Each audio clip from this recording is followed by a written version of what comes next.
स्थिरता और जो पिछले 17 महीने से 16 महीने से एक विकास की धारा चली थी, जिसमें रोजगार दिए जा रहे थे, जिसमें आईटी पॉलिसी बनाकर आप देख रहे हैं जनता जागरण और मैं हूं आपके साथ प्रिंस कुमार। मैं अभी पटना के आरजेडी कार्यालय में मौजूद हूं और यहां पे हमारे साथ आरजेडी के राष्ट्रीय प्रवक्ता करुणा सागर जी हैं और इनके बारे में मैं थोड़ा सा बता दूं, ये तमिलनाडु के पूर्व डीजीपी भी रह चुके हैं। सर, सबसे पहले बहुत बहुत स्वागत है आपका। धन्यवाद प्रिंस जी। सर, आपसे मेरा पहला सवाल होगा, बिहार में सियासी हलचल थमने का नाम नहीं ले रही है, क्या कहेंगे इस पे आप? इसलिए क्योंकि बिहार की जो राजनीति में जो स्थिरता थी, उसको अवसरवादिता ने समाप्त कर दिया और एक ऐसा गठबंधन बनाया गया है जिसमें कहीं विचारों की सहमति नहीं है, जिसके विभिन्न जो घटक हैं वो उनके में विचारों में एकात्म नहीं है। तो इसी कारण से ये जो एक स्थिरता और जो पिछले 17 महीने से 16 महीने से एक विकास की धारा चली थी, जिसमें रोजगार दिए जा रहे थे, जिसमें आईटी पॉलिसी बनाकर प्ले एंड प्ले पग एंड प्ले बिल्डिंग्स बना के आईटी पार्क बनाए जा रहे थे और स्पोर्ट्स पॉलिसी बनाई गई, मेडल लाओ नौकरी पाओ का। टूरिज्म पे इतना काम हुआ और इसी के कारण पिछले साल रिकॉर्ड टूरिस्ट बिहार में और पटना में आए। तो इन सारी चीजों को चूंकि बीजेपी ये झेल नहीं पा रही थी कि उसके बगैर कोई एक राज्य में इतना बढ़िया काम हो रहा है, तो उसने अस्थिरता पैदा करने की कोशिश की। लेकिन बात बीजेपी की तो आप कर रहे हैं सर, लेकिन आपके सहयोगी दल जो आपके नेता भी थे नीतीश कुमार जी, महागठबंधन की बात हो या एनडीए गठबंधन की बात हो, दोनों का नेता वही रहते हैं। तो वर्तमान में उनको क्या कहना चाहेंगे, उनसे क्या कहेंगे? वो इधर से उधर गए, फिर क्या लगता है आपको, फिर वो दोबारा आरजेडी में आ सकते हैं? देखिए, पहले तो ये है कि नीतीश कुमार जी गए क्यों? उन्होंने भी कुछ खुलासा नहीं किया है कि मुझे क्या दिक्कत थी, क्या वो समस्या है। तो कह रहे हैं कि हमें काम करने के लिए आजादी नहीं दी जा रही थी, दबाव था उधर से। अब ये बताइए जी। कि लाखों नौकरियां इस दौर में दी गई। इसके पहले 17 साल तक वो मुख्यमंत्री थे। बहुत लंबे समय तक डबल इंजन की सरकार भी रही है। वो नौकरियां नहीं दी गई और जब 2020 में तेजस्वी यादव जी ने अपने चुनावी घोषणा पत्र में कहा कि हम आने पर, सरकार में आने पर 10 लाख नौकरी देंगे, तो उन्होंने उसका मखौल किया था और पत्रकारों को ही कहा था कि मैं मुख्यमंत्री रहा हूं, मुझे मालूम है सरकारी खजाने में पैसा नहीं है, सरकार के पास इतनी रिक्तियां नहीं है, ये असंभव है। लेकिन वही उसी मुख्यमंत्री जी ने अपने ही हाथों से तेजस्वी जी के साथ अभ्यर्थियों को नियुक्ति पत्र दिया। तो ये हमने करके दिखाया। आपने देखा कि 50,000 लाख करोड़ का निवेश हुआ, का एमओयू साइन हुआ। ये पहली बार है। आप बहुत सारे राज्यों में इन्वेस्टमेंट समिट की बात सुनते थे, लेकिन बिहार में कभी इन्वेस्टर समिट की बात भी नहीं होती थी, चर्चा भी नहीं होती थी, और वो हुआ और उसमें भी मुख्यमंत्री खुद शामिल हुए। तो एक पिछले 16 महीने को आप देख लीजिए, तो मैं ये बिहार की जनता पर छोड़ता हूँ ये आंकलन करने के लिए कि काम कैसा हो रहा था।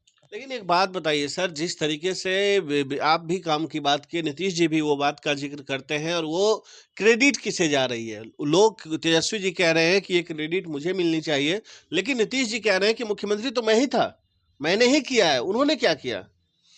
देखिए, तेजस्वी जी ने कभी ये नहीं कहा कि क्रेडिट मुझे ही मिलनी चाहिए। हाँ। उन्होंने कहा कि इस दौर में हुआ, और मैंने अभी आपको जो पिछले सवाल के जवाब में बताया कि ये मुख्यमंत्री तो पहले भी थे, पहले ये चीजें नहीं हुई और इस दौर में हुई, और उस नेता के कहने से हुई जिन्होंने इस बात का वादा किया था अपने चुनावी घोषणा पत्र में, और उसके बाद उन्होंने करके दिखाया।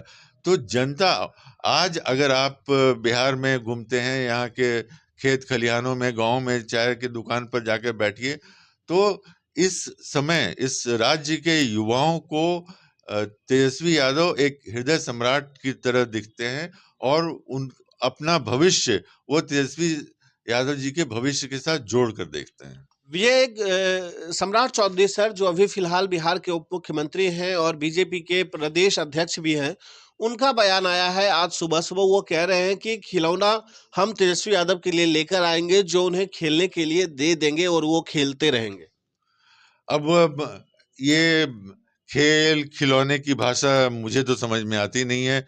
शायद अगर वो उन्होंने पत्रकारों से कहा तो पत्रकारों को बोलना चाहिए था कि भाई आप किस खिलौने की बात कर रहे हैं, कौन सा खिलौना देना चाहते हैं। और मुझे लगता है कि इतने उच्च पद पर जाकर एक उप मुख्यमंत्री का बहुत महत्वपूर्ण ओहदा होता है और इतनी बड़ी पार्टी के स्टेट प्रेसिडेंट होने के बाद अगर इतनी हल्की तरह की बातें करते हैं तो उनके व्यक्तिगत शोभा नहीं देता है। सर, आप तो डीजीपी रह चुके हैं, आपके पास एक लंबा अनुभव है प्रशासन का, शासन का, पुलिस की व्यवस्था की, हर चीज़ का अनुभव है। उसके बाद आप अंतिम पड़ाव में राजनीतिक करियर में आने का फैसला क्यों किए? ऐसा आपको क्या लगा कि इस फील्ड में जाकर एक पार्टी हम जॉइन करके कुछ विशेष कर सकते हैं, या क्या मोटिव है? देखिए खासकर जहानाबाद से हम पिछले 15-20 सालों से सामाजिक कार्यों से जुड़े रहे हैं और एक आदमी एक नौकरी में रहते हुए एक छोटे स्तर का सामाजिक कार्य कर सकता है।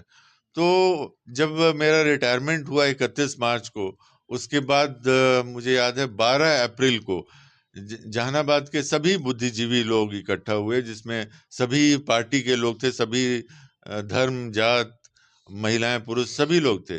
और उन लोगों ने कहा कि आपने जिस तरह से सेवा की है यहाँ पर और जिस तरह से सेवा से जुड़े रहते हैं, तो अगर आप राजनीति में आते हैं तो एक बड़े प्लेटफॉर्म पर आप हम लोगों की सेवा बेहतर कर सकते हैं।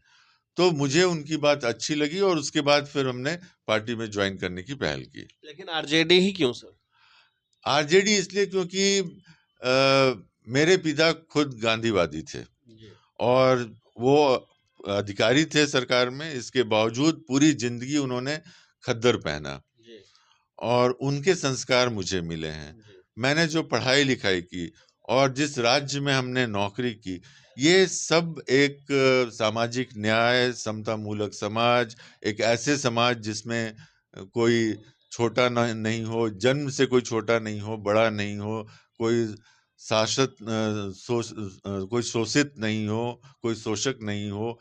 तो ये मेरा सपना रहा है और आरजेडी इन्हीं मुद्दों को, इन्हीं आदर्शों को लेकर लालू प्रसाद यादव जी ने जो जब से आरजेडी का निर्माण किया और आज तेजस्वी यादव जी के नेतृत्व में आरजेडी उसी दिशा में आगे बढ़ रही है।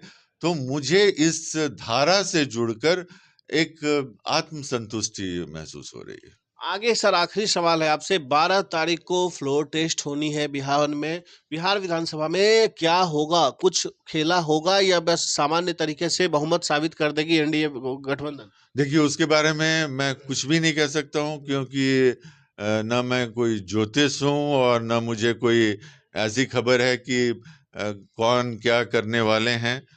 तो लेकिन जैसा हमने कहा कि ये चूंकि ये अंतर्विरोध की सरकार है, अपॉर्चुनिस्टिक सरकार है, तो ये अपने बोझ से ही गिर जाएगी। वो 12 को गिरेगी या आगे गिरेगी, ये इसके बारे में मेरे लिए कुछ कहना संभव नहीं है। चलिए, बहुत बहुत शुक्रिया सर। आप सुन रहे थे करुणा सागर जी को, जो आरजेडी के राष्ट्रीय प्रवक्ता हैं, जो अपनी बातों को बेबाक तरीके से अलग अंदाज में रखते हैं, लेकिन इनका एक स्पष्ट संकेत है कि हम भविष्य को लेकर किसी भी बात पे कोई दावा नहीं कर सकते हैं। लेकिन फिलहाल जो स्थिति है बिहार की, वो आपके सामने है। आप क्या सोच रहे हैं? क्योंकि कांग्रेस के सारे विधायक आज बिहार से चलकर हैदराबाद पहुंच चुके हैं और अब देखना ये होगा कि क्या हो सकता है आगे। क्या कांग्रेस में टूट होगी, जदयू में टूट होगी, या क्या होगा? ये सारी संभावनाओं की खेल है, आगे देखने का विषय होगा कहां क्या हो सकता है। चलिए, अभी के लिए इतना ही। फिलहाल बने रहे जनता जागरण के साथ। मैं हूं आपके साथ प्रिंस कुमार। नमस्कार।